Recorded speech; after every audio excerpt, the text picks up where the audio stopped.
नमस्कार दोस्तों, स्वागत है आपका हमारे पावन और प्रेरणादायक चैनल में। आज हम आपको लेकर चलेंगे एक ऐसी अद्भुत कथा की ओर जो न केवल भगवान गणेश की करुणा और शक्ति को दर्शाती है, बल्कि यह भी बताती है कि अहंकार का परिणाम क्या होता है। क्या आप जानते हैं कि गणेश जी का वाहन, वह विशाल मूषक, असल में एक श्रापित गंधर्व था? आइए जानते हैं गणेश और मूषक राज की मित्रता की यह रोचक पौराणिक कथा। बहुत समय पहले की बात है। पृथ्वी पर क्रौंच नामक एक गंधर्व रहता था। वह अत्यंत शक्तिशाली और रूपवान था, परंतु उसमें अहंकार भी बहुत था। एक दिन वह देवराज इंद्र की सभा में गया। वहां ऋषि वामदेव भी उपस्थित थे। क्रौंच ने अपनी शक्ति और सुंदरता के मद में ऋषि वामदेव का उपहास किया और गलती से उनका पैर छू गया। ऋषि वामदेव अत्यंत क्रोधी स्वभाव के थे।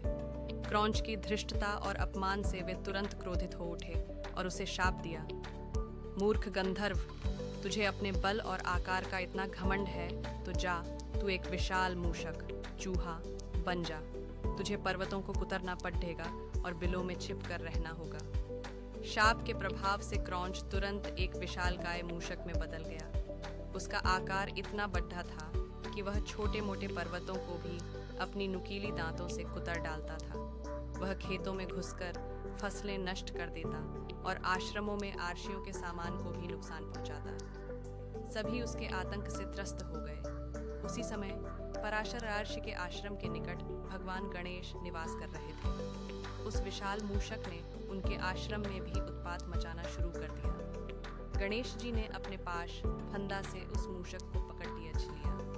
मूषक ने अपनी पूरी शक्ति लगाई, परंतु गणेश जी के बल के आगे उसकी एक न चली। जब मूषक थककर हार गया, तब गणेश जी ने उससे कहा, अब तुम मेरे नियंत्रण में हो, मैं तुम्हें अपना वाहन बनाता हूँ। क्रौंच, जो अब मूषक रूप में था, उसे अपनी भूल का आभास हुआ। उसने गणेश जी से क्षमा याचना की। गणेश जी ने उसे क्षमा कर दिया और उसे अपना वाहन स्वीकार किया।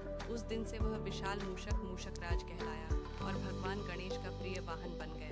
यह कथा दर्शाती है कि अहंकार का नाश होता है और सच्ची भक्ति से बढ़े से बढ़ा संकट भी टल जाता है। तो यह थी मूषकराज की अद्भुत कथा। कैसे एक अहंकारी गंधर्व ने अपने कर्मों से सीख लेकर भगवान गणेश का प्रिय वाहन बनने का सौभाग्य पाया। यह कहानी हमें सिखाती है कि अहंकार चाहे कितना भी बड़ा हो, सच्चे पश्चाताप और भक्ति से